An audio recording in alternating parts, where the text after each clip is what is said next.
오늘 본문의 말씀은 이사야 66장으로 되어 있는 마지막 장의 말씀입니다. 이사야를 전후로 이렇게 나누면 이사야 절반은 하나님 떠난 죄인에 대한 징계와 심판에 대한 이야기, 그리고 후반의 절반 이후부터는 돌아오는 자에 대한 회복의 이야기 말씀으로 기록되어 있습니다. 그런데 이 66장은 1장부터 59장의 65장의 전체적인 말씀을 아주 핵심적으로 요약한 말씀이고, 그리고 오늘 본문은 그 말씀의 요약 중에 요약이라 그렇게 말할 수 있습니다. 바로 이스라엘 회복에 대한 결론적인 말씀인데, 그 결론적인 말씀을 두 단어로 표현을 할 수가 있습니다. 2절과 4절에 나와 있는 말씀인데, 2절 말씀 보니까 2절 마지막에 하신 말씀 돌보리라, 돌보다고 하는 말씀. 그리고 4절 초반에 나오는 말씀인데, 그들이 무서워하는 것을 그들에게 임하게 하리라. 돌보심과 이스라엘 백성들이 무서워하는 일들이 임하게 될 것이라고 하는 이 두 가지 말씀입니다. 이게 결론입니다. 어떤 사람을 돌보시고 또 어떤 사람에게는 무서운 일이 일어나게 되는 것인가? 돌보심과 무서운 일이 일어나는데, 어떤 사람에게는 돌보심, 어떤 사람에게는 무서운 일, 그 돌보심과 무서움을 좌우하는 결정적인 것은 무엇인가? 그게 한 가지입니다. 그것은 곧 하나님에 대한 태도인 것입니다. 오늘 이 하나님에 대한 태도의 문제인데, 이스라엘 백성들은 하나님에 대한 태도를 이중적으로 갖고 있었습니다. 교회 안에서의 태도와 교회 밖에서의 태도, 곧 성전에서 제사를 드릴 때의 태도와 그리고 성전 밖에서 제사를 준비하는 과정이나 일상생활에서의 태도, 하나님에 대한 태도가 달랐다고 하는 것입니다. 그래서 1절 말씀 보면 나 여호와께서 이와 같이 말씀하시되 하늘은 나의 보좌, 땅은 나의 발판, 너희가 나를 위하여 무슨 집을 지으랴? 내가 안식할 초소가 어디랴? 이 말씀은 이스라엘 백성들은 하나님은 성전 안에만 계신다고 생각을 했습니다. 그래서 성전을 짓는 것은 하나님의 집을 건축한다고 생각했습니다. 그래서 하나님은 성전 안에 거하시니 성전에서 예배 드릴 때는 정성을 다한다, 그런 생각을 갖고 있었습니다. 그런데 오늘 이 1절의 말씀, 하나님께서 하시는 이 말씀, 하늘은 나의 보좌, 땅은 나의 발판, 너희가 나를 위하여 무슨 집을 지으랴? 내가 안식할 초소가 아니랴. 여러분, 하나님은 성전에 하나님의 집이라고 거기 거하시지 않는다는 거예요. 거기에서 안식하지 않는다는 거예요. 이 말을 바꿔서 얘기하면 하나님은 성전에 갇혀 계신 분이 아니라 성전을 초월한 분이라 하시는 말씀이에요. 그러니까 성전을 초월해서 세계 어느 곳에나, 우리가 있는 어느 곳에나, 땅끝이나 바다 깊은 곳이나 하늘 끝이나 하나님은 안 계신 곳이 없는 초월적인 분이라는 것을 말해주고 계신 겁니다. 이 초월하시는 분이 하나님이신데, 이스라엘 백성들은 그 하나님을 잊어버린 거예요. 그 하나님을 망각한 거예요. 그래서 하나님은 성전 안에만 계시니 하나님의 집을 짓고 거기서 정성을 다해서 제사를 드리자, 그렇게 생각했던 겁니다. 그런데 하나님은 초월의 하나님이기 때문에 성전 안에 갇혀 계신 분이 아니기 때문에 이스라엘 백성들이 그런 잘못된 생각을 하고, 그래서 이율배반적인 행동을 하는 거예요. 성전에 올 때는 거룩하게 차려입고, 언어를 사용할 때 거룩하다고 하는 미사여구를 쓰고, 그런데 일상생활 속에서는 하나님 관계없이 살아가는 거예요. 지금 그걸 얘기하는 겁니다. 그래서 오늘 본문 말씀 3절 말씀 보면 소를 잡아들이는 것은 살인하는 것 같다. 또 어린 양을 제사 드리는 것은 개목을 꺾은 것 같다. 예물은 돼지 피와 다름이 없이 분향하는구나. 이렇게 하나님께서 이스라엘 백성들이 예배 드리는 것이 이렇게 살인한 것 같고 더럽다고 얘기하시는 거예요. 왜요? 하나님을 예배하는 성전 안에서는 그렇게 아름답고 그리고 거룩하고 하나님을 경외하는 듯 보이는데 성전을 떠나서는 바로 이와 같이 살인자처럼 산다는 거예요. 돼지처럼 산다는 거예요. 그래서 오늘 하나님에 대한 태도가 성전 안에서 그렇게 경건하게 하는 태도를 갖는 사람들, 그래서 일상생활에서 그런 경건의 태도를 가지고 살아가는 사람들은 보살핀다, 돌본다. 그러나 일상의 삶 속에서 이 경건을 잃어버린 사람들에 대해서는 너희들이 무서워하는 일이 일상이 될 것이다 하는 거예요. 자, 그러면 여러분, 오늘 하나님이 돌보시는 한없는 돌보심을 받는 것, 그것은 어떤 신앙일까요?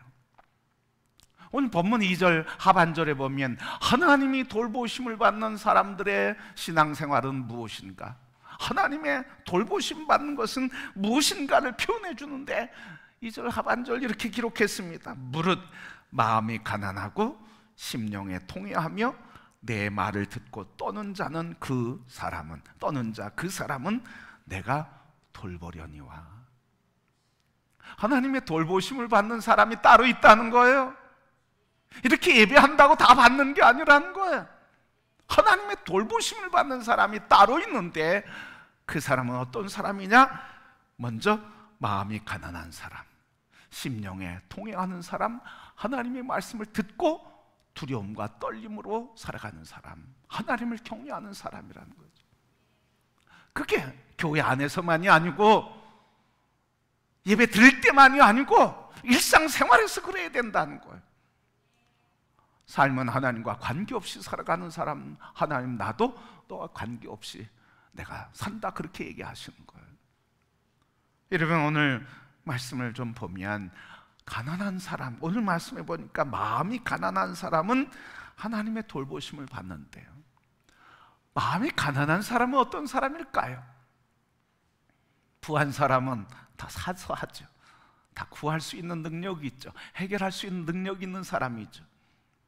근데 가난한 사람, 마음이 가난한 사람은 스스로 구원할 힘이 없는 사람, 또 그래서 오직 하나님만 의지할 수밖에 없는 사람.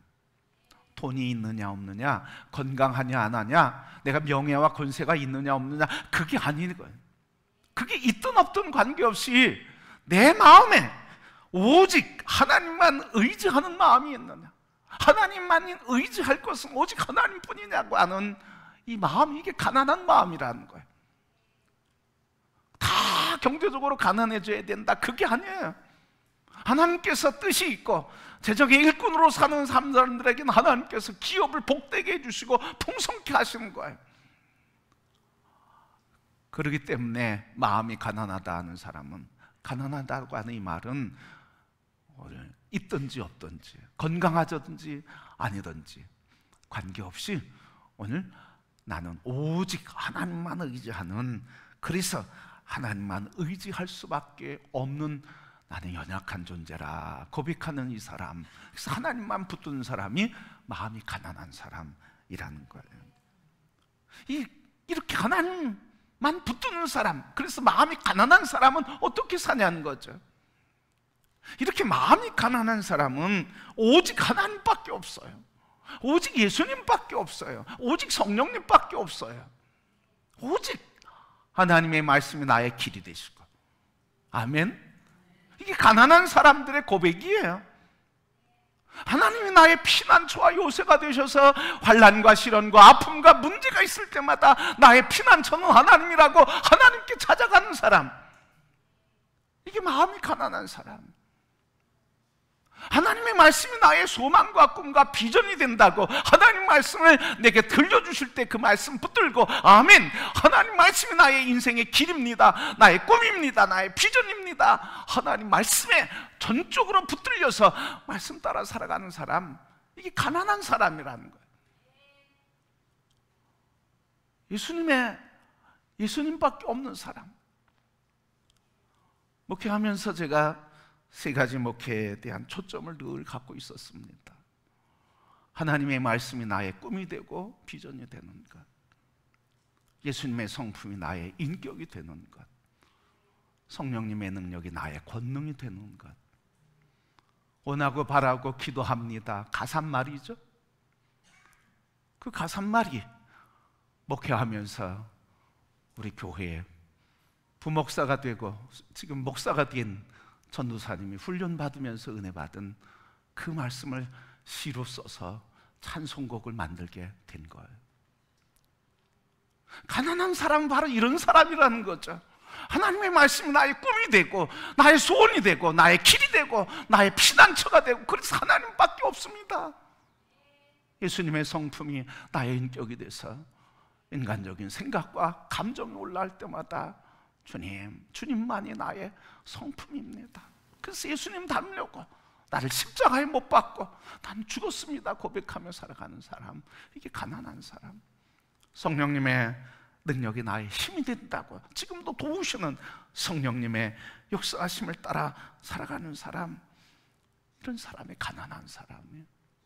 그래서 나의 가장 큰 소원, 하나님의 뜻을 이루는 것, 나의 가장 큰 기쁨, 하나님 예수님의 성품을 담는 것, 나의 큰 자랑, 성령님의 능력을 신뢰하는 것. 이게 가난한 사람들의 고백이에요. 돌보시는 받는 사람들의 고백이에요.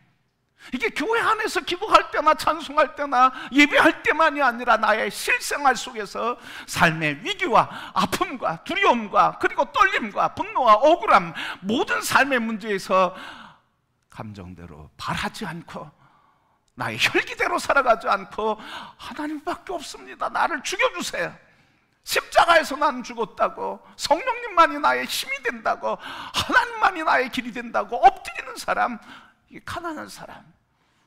영적으로 가난한 자가 되기를 소원합니다. 가난한 자로 살기를 결단하길 바랍니다. 내가 의지하는 건 내려놓고 하나님이 나의 기쁨, 하나님만이 나의 소망, 하나님만이 나의 자랑이 된다고, 힘이 된다고 하나님을 높이는 가난한 사람, 그 사람이 돌보심을 받는데요. 두 번째 뭐라고 그랬습니까? 하나님의 돌보심을 받는 사람은 심령에 통회하는 사람, 회개하는 사람이라는 거죠. 여러분, 눈물을 흘리면 어떻습니까? 시원해요. 다 눈물 흘려보시죠? 눈물을 많이 흘리면 건강해요. 여러분, 시원해, 마음이 풀어져, 시원하고. 그래서 눈물을 흘리면 나의 삶에 생기가 돋아, 마음이 평안해지죠, 소망이 생기죠. 회개의 눈물을 흘리면 우리에게 자유와 기쁨이 있어요. 여러분, 안타깝게도 회개의 눈물이 희소해지는 시대가 되었어요. 나의 영혼에 하나님의 은혜를 깨닫고 나의 죄를 깨닫고 회개하는 회개의 영이 희소한 시대가 되었어요. 사무엘 시대, 하나님의 말씀에 희귀했던 그 시대처럼 오늘 이 시대가 하나님의 영이 희귀한 시대가 되었어요.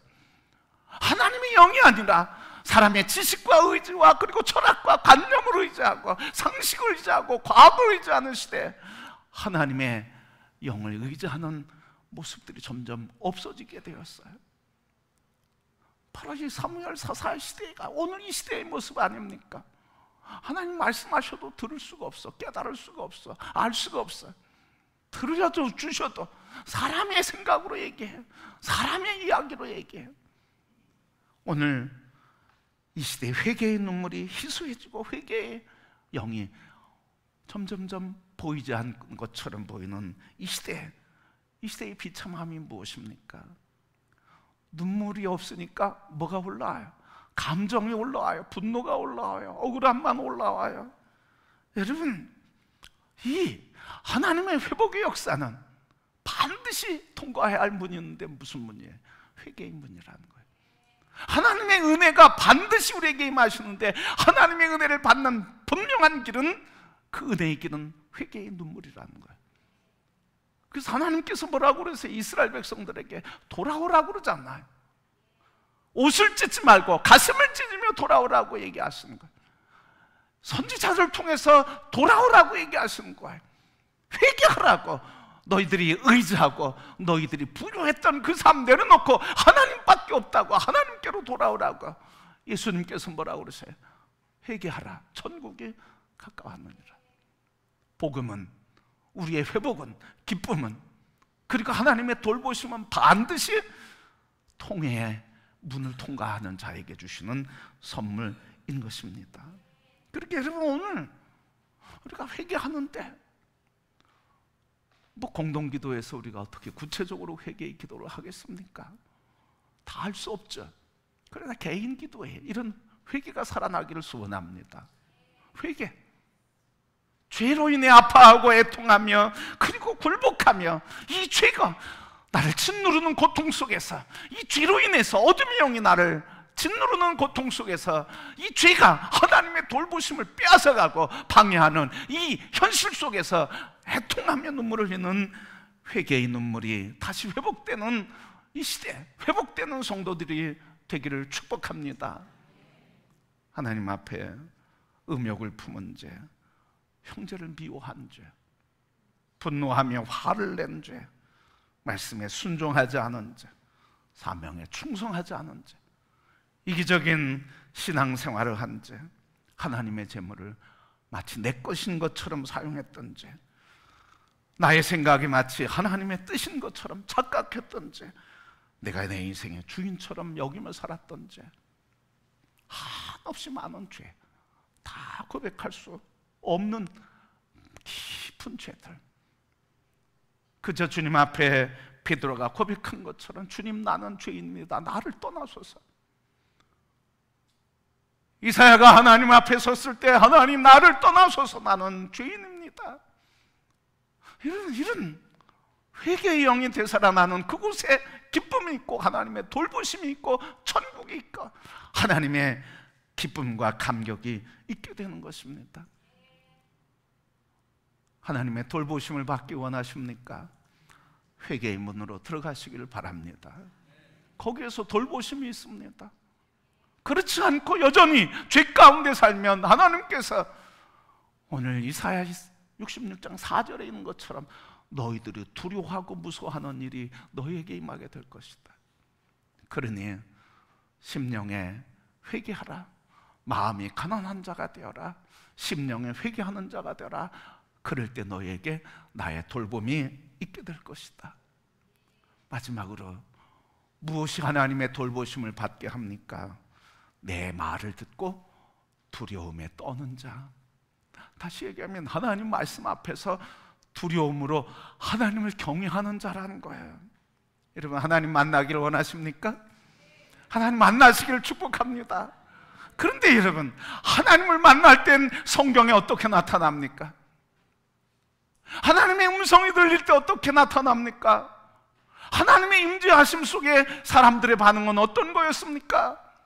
우리처럼 이렇게 앉아 있을 수가 없어요. 하나님의 말씀을 들리는 자는 꼬꾸라졌어요. 애통했어요. 뒤집어졌어요. 두려움과 떨림으로 난 죽었다고 단식하며 하나님 앞에 절규했어요. 하나님 말씀 들리는 자에게 임하는 현상이었습니다. 오늘 여러분, 이렇게 예배드릴 수 있는 게 얼마나 감사한지, 하나님 말씀 들리는데도 편안하게 아멘 하면서 들을 수 있는 게 얼마나 감사한지. 그런데 여러분, 하나님 말씀이 진정으로 들리면 내 심령이 요동치고 격동하고 내 가슴 속에 죄가 발견되며 내가 부유한 자라고 하는 것 때문에 하나님 앞에 회개하고 떨므로 하나님 앞에 눈을 들 수가 없어서 엎드려서 눈물을 흘리며 통곡하고, 그리고 하나님 앞에 죄인입니다 그렇게 탄식하며 고백하는 역사가 있는 겁니다. 그래서 하나님 앞에 두렵고 두려워서 떠는 거예요. 오늘 잃어버린 것 중에 하나가 바로 무엇입니까? 하나님 앞에서 두려움을 잃어버렸어요. 그러니까 두려움이 없으니까 뻔뻔하죠. 누구에게 얘기하는 게 아닙니다. 오늘 이 시대에 세상 사람들에게 하는 것도 아닙니다. 오늘 목사를 비롯한 그리스도인들이 뻔뻔해졌어요. 하나님 말씀 앞에서도 뺀질이가 됐어요. 두려워할 줄 몰라. 하나님 앞에 두려움과 떨림으로 사시나무 떨듯이 떨질 않아. 두려움을 잃어버린 오늘 이 시대가 바로 하나님의 은혜를 잃어버린 시대예요. 여러분, 하나님의 임재할 때, 말씀이 들려질 때 어떻게 나타난다고요? 두려움과 떨림으로. 이사야가 고백한 것처럼 나는 죽었다, 하나님을 비웠습니다. 예레미야가 얘기한 것처럼 내가 하나님을 비웠다.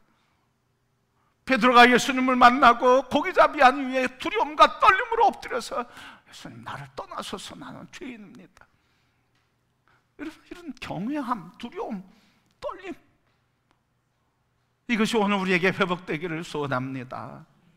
이게 회복돼야 돼요. 그래야 하나님의 돌보심의 은혜가 넘치게 되는 거예요. 그냥 적당히 기도하고 적당히 예배드리고 적당히 헌금 드리고 적당히 얼굴 보이고 적당히, 아니에요. 여러분, 하나님 앞에서 임재 가운데서 하나님의 말씀 들을 때는 우리가 견딜 수 없는 거예요. 여러분, 그런 은혜가 우리 이 목사에게 있기를 기도해 주시기를 바랍니다. 그런 은혜가 우리 여러분에게 있기를 기도하기를 바랍니다. 그런 은혜가 우리 교회에 있기를 기도하기를 바랍니다. 여러분, 그럴 때 하나님의 돌보심의 은혜 안에 천국을 누리는 거예요. 너무 인간적으로 신앙생활하는 우리의 모습, 나의 모습을 보면서 오늘 이 시대에 잃어버린 것, 하나님을 두려워하는 것을 잃어버렸다. 하나님을 두려워했던 산파는 복을 받았어요. 하나님을 두려워했던 기생 라합도 복을 받았어요. 하나님을 두려워했던 모세, 하나님의 역사를 이루게 됐어요. 하나님을 두려워하는 자는 다 하나님의 돌보심과 하나님의 은혜를 누리는 자가 되었습니다. 여러분, 오늘 우리가 너무 더운데 일기 삶에 이런 날씨에 의해서 더운 것만이 아니라 힘든 것만이 아니라 우리 인생에서 삶의 문제로 우리를 힘들게 하고 지치게 하고 아프게 하고 눈물을 흘리게 하는 많은 일들이 있는데, 오늘 하나님의 임재 앞에서 마음이 가난한 자로, 또 하나님 앞에서 마음을 통회하며 회개하는 자로, 하나님 말씀 앞에서 두렵고 떨림으로 살 때 하나님의, 우리가 두려워하는 일이 아니라 하나님께서 우리에게 돌보시는 그 사랑의 손길로 우리를 지키시며 우리를 보호해 주실 것입니다. 하나님을 두려워할 때 하나님의 돌보심, 하나님을 경외할 때 하나님의 지혜, 하나님을 경외하는 자에게 하나님은 삶의 보장 허락하시며 승리케 해 주실 것입니다. 그러게 이제 우리 하나님 앞에서 돌보심을 받기를 원하는 우리가 해야 할 일은 무엇입니까? 오직 하나, 마음의 가난함으로 오직 하나님밖에 없습니다. 마음의 통회와 자복함으로 나는 죄인입니다. 하나님 말씀 앞에서 두렵고 떨림으로 하나님을 경외하는 삶, 그때 하나님께서 우리에게 돌보신 은혜로 더위만이 아니라 우리 인생의 더위와 추위도 능히 이기게 하시며 하나님의 회복의 언약이 성취되는 복된 삶, 복된 가문과 주의 나라를 이루게 해 주실 것입니다. 이 더위를 믿음으로 이겨가는 성도 여러분, 인생의 더위 속에서 오직 이사야를 통해서 회복하실 하나님의 언약의 말씀을 기억하고 붙들고 주님만을 의지하며 살아가는 믿음의 성도들, 그래서 하나님의 돌보심을 늘 누리는 복된 인생 되기를 주님의 이름으로 축복합니다.